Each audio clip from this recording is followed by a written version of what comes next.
Hello, I'm Nate the Effing Great, and... Wait. What the fuck is this injustice? I came to play. There's a price to pay. Time for you to get down on your knees and pray. You can say goodbye to the good old days. They're never coming back. Watch your future fade. I came to play to get my dues paid. I guess you had a dream, but it can't be saved. I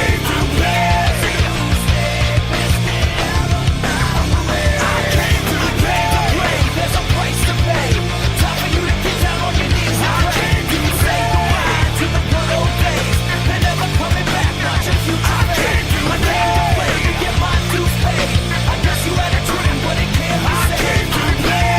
I'm here to stay. Let's get out of my way.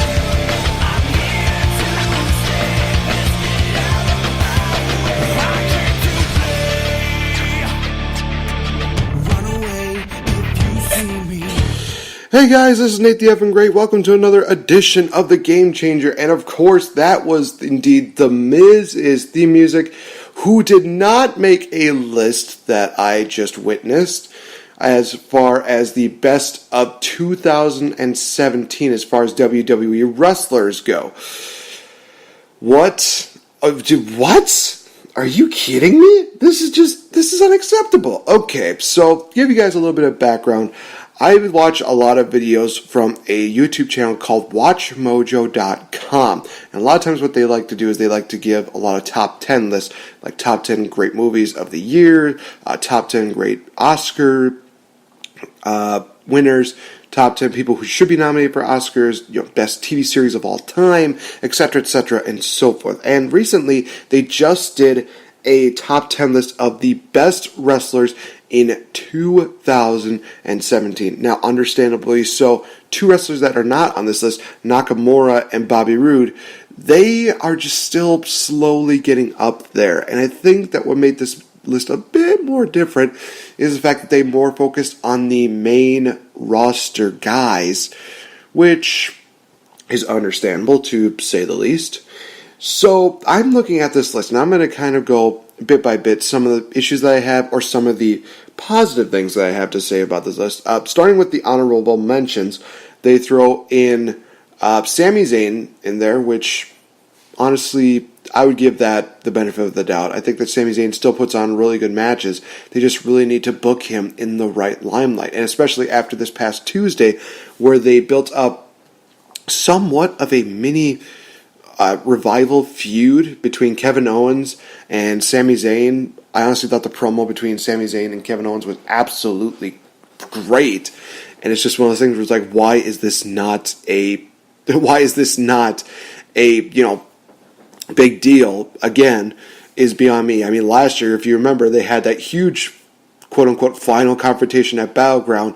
It was absolutely amazing and definitely one of the highest matches that a lot of people definitely had on the highest matches of the year.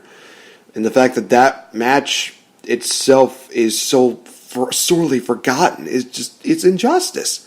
It really is. Now, another one here being Roman Reigns. I can understand why they say that, although Roman Reigns still has a bit of he still made quite a bit of impact in this year alone. He had that feud with Kevin Owens to start of the year. He was the first man to beat Braun Strowman, ending his undefeated streak. He defeated The Undertaker at WrestleMania. He basically got decimated by Braun Strowman in not one but two pay-per-view events. He lost a Fatal 5-Way. He was a part of a Fatal 4-Way, which he lost. And then finally, right now, he defeated John Cena. So I think I'd still put him in the top 10 list of best wrestlers here. Not very high up. I definitely would not put him in the top 5. I think he would definitely be, I would say, maybe 9 or 10 at least. I mean, considering who else they have here. And another honorable mention is Cesaro, which is another injustice because Cesaro has had some of the best matches this year, especially in the tag team division. I say nay, put him on the top 10 list. So going from 10 to 1, number 10, Finn Balor.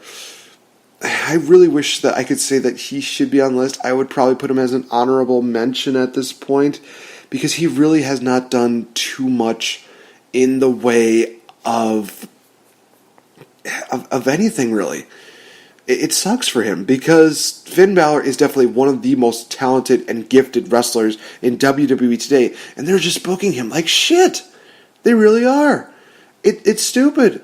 I mean, they had they had him do that feud with Bray Wyatt, and apparently it's still going on right now. Why? I have no idea. They should have just moved on from that. And he's the first Universal Champion, and he should have gotten his rematch by now at least, but I guess not. They're going to do something else with him. Number 9 is Neville. This is another, I think, this is a bit of a misjustice here because I think that Neville has been one of the best performers as well as characters in the Cruiserweight division ever since the year started. So, fact of the matter is that he is so low down here. That's injustice. He has to at least be within the top 5, if not number 6. His heel persona was great. His wrestling ability is absolutely amazing. He had you look at his year. I mean, he won the Cruiserweight title from Rich Swann at Royal Rumble, defeated Jack Gallagher in a great matchup at Fastlane. He had a 2 out of 3 good matches with Austin Aries from WrestleMania, Extreme Rules, and Payback. Then he had that sort of okay matchup with Akira Tozawa on the pre-show for the Great Balls of Fire. Then he had he lost the title on Raw, only to win it back at SummerSlam, and then he lost the title to Enzo Amore at No Mercy, which, God help me. This was something that really annoys me, is that people are just saying that Enzo Amore might be a saving grace for a dying division. The division was not entirely dying. Neville was starting to bring that stock back up again. He was carrying that division on his back. In all honesty, he's that amazing. And the fact of the matter that he lost to Enzo Amore in such a stupid fashion, it blows my mind. I mean, did he suffer the Brock Lesnar syndrome where it's just one kick to the balls and 1, 2, 3, you're done? Okay then, I guess it's just a giant middle finger to fans who support Neville and wanted to have him keep the belt on forever. Great job. Just this was one of those things where I'm like, no, he does not deserve to be that low. Number 8, Brock Lesnar.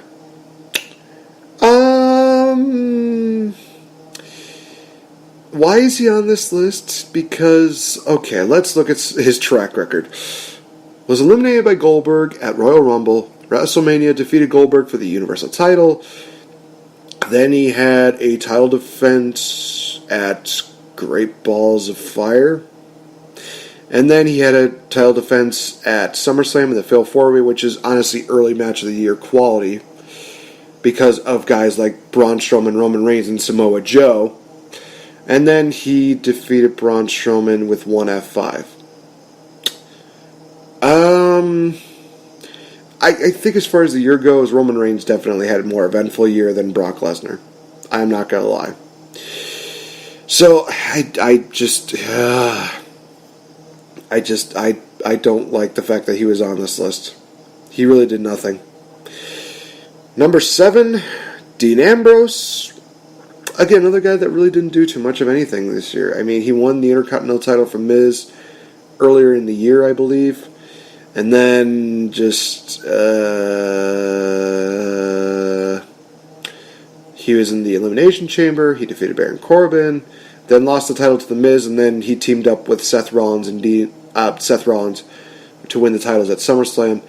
Okay, so basically what I'm saying is, like, from the reuniting of the Shield, partially, for, Dean Ambrose and Seth Rollins, that was the highlight of his year. It really was. And he's starting to get a lot better. And he has always been good. But as far as this year goes, he was not, like, the best. He was just one of those guys who's just like, It was just kind of like lukewarm. So I think this is actually a fair spot for Dean Ambrose. Maybe put him a little bit lower. Maybe even as an honorable mention, in all honesty. I don't know. It wasn't really much of his year like it was last year when he was the WWE champion. That's just my opinion. Samoa Joe at number 6 definitely needs to be higher up. Samoa Joe has had quite possibly one of the best years, defeating Roman Reigns, Seth Rollins. He shocked everybody at the Fatal 5-Way matchup. Was one of the first few guys to actually take it to Brock Lesnar, not once but twice. This is a guy who definitely has so much charisma, definitely has so much athletic ability, and definitely is one of those guys who's going to carry the WWE to the next generation. He's one of those guys who, even at this point in his career, he's still putting on a hell of a great matches. And the fact that they have not done the idea of having Samoa Joe versus Finn Balor yet is beyond me. But in all honesty, I would really like to see that, and I'm hoping that as soon as this whole thing between Finn Balor and Bray Wyatt is over, Samoa Joe and Finn Balor can kind of rekindle their rivalry that they had late last year. That would be absolutely amazing. Number 5, John Cena.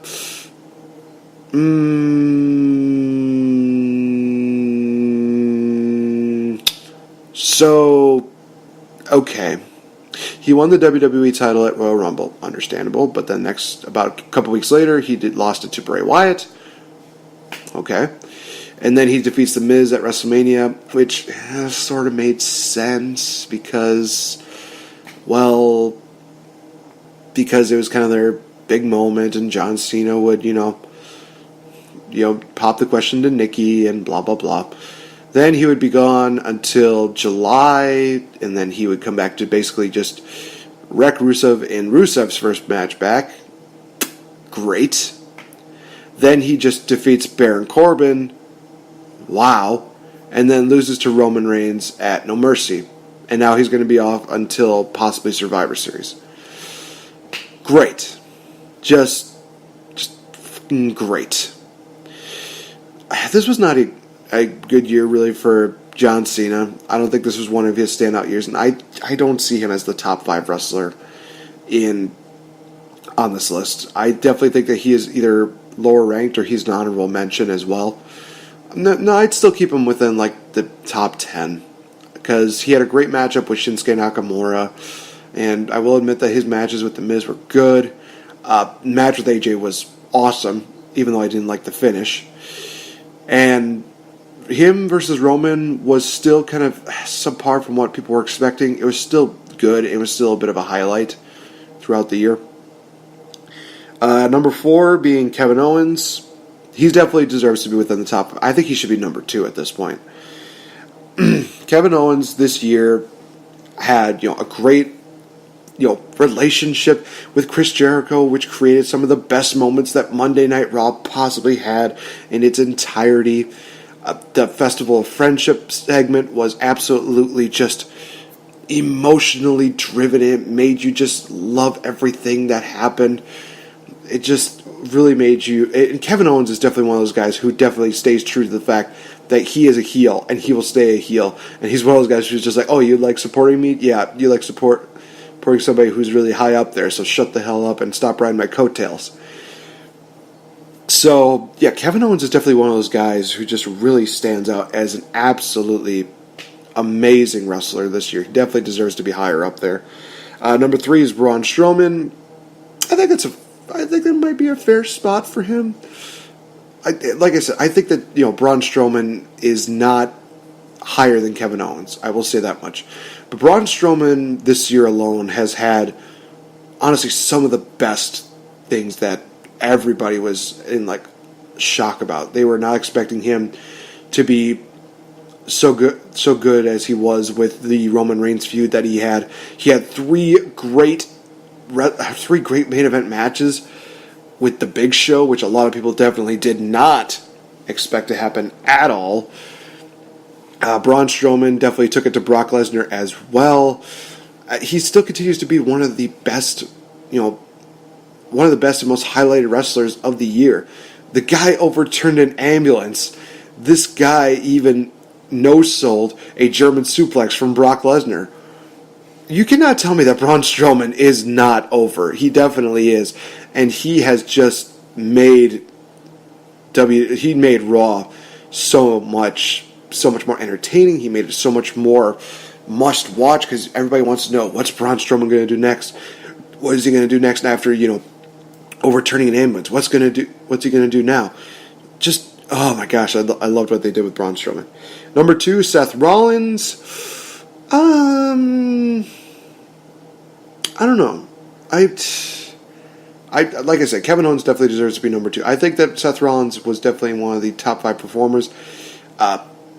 Really started getting the highlights of his career when he and Dean Ambrose were reunited as 2/3 of the Shield. It's one of those things where it's like,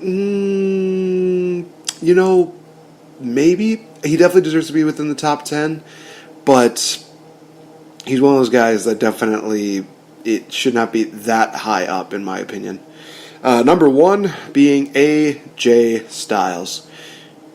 Probably the one thing on this list that I 100% agree with. AJ Styles this year alone has definitely made it a must-see deal. He and Kevin Owens on SmackDown are the top 2 people that make SmackDown very watchable. With whether it be AJ Styles, Open US Challenge, or when AJ and John Cena had their matchup at WrestleMania, the WWE Championship matches that they had, the match that he had with Shane McMahon at WrestleMania was good. Even though a lot of the 2 of the matches with AJ Styles and Kevin Owens were okay, their match at SummerSlam was awesome.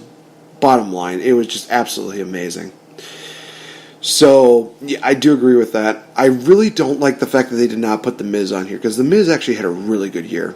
He had a great those sketches that he did parodying John Cena were just absolutely awesome, pun intended. What he does with the Intercontinental title is absolutely amazing. And the fact that it's not the same as with him and Daniel Bryan, but what he's doing with Kurt Angle is just great. I love what they're doing with him and Kurt Angle. It's just, I love it. I just really do. The fact that Miz just, makes a shot at Kurt Angle for being an irresponsible father and being just this, just making him seem like, I'm going to be more of a role model to my kid than you ever were to yours. I love what they're doing. Love what they do with The Miz, and tonight he will be, as I'm recording this, I should say this, tonight he'll be facing off against Roman Reigns for the Intercontinental title. It's really good to see that he's still going to be a main event caliber guy. So it's going to be interesting to see what The Miz does. Now, if I were to take these superstars, maybe delete 1 or 2 and maybe just rearrange them, I think I would have AJ at number 1, Kevin Owens at number 2, Braun I would probably keep as number 3, Samoa Joe at number 4, Neville definitely at number 5, Cesaro I'd probably have at number 6, Roman Reigns I'd have as number 7, Finn Balor at number 8. Oh, no, I screwed that up. Basically put The Miz behind Kevin Owens, but in front of Braun Strowman. Yeah, that'll make up for it. And number 10, I would throw Cena in there as number 10. He, like I said, it's not that everybody knows I'm not a fan of John Cena, but it's just one of those things where it's like, he hasn't really done too much, anything really high quality. He had a great match with AJ, a pretty good feud with The Miz. He buries Baron Corbin and Rusev. Good matchup with Roman Reigns. And then, well, that's about it. And then he's back to doing movies and stuff like that. So, alright, so I guess that's it. So, thank you guys so much for joining me here for this deal. Go check out WatchMojo.com. Of course, on their YouTube page, youtube.com//WatchMojo. Check me out on Facebook, Facebook.com/Changing Up the Game. And be sure to follow me on Twitter at RealFNGame. Thank you so much for joining me here, and I will see you in the next episode. Bye-bye.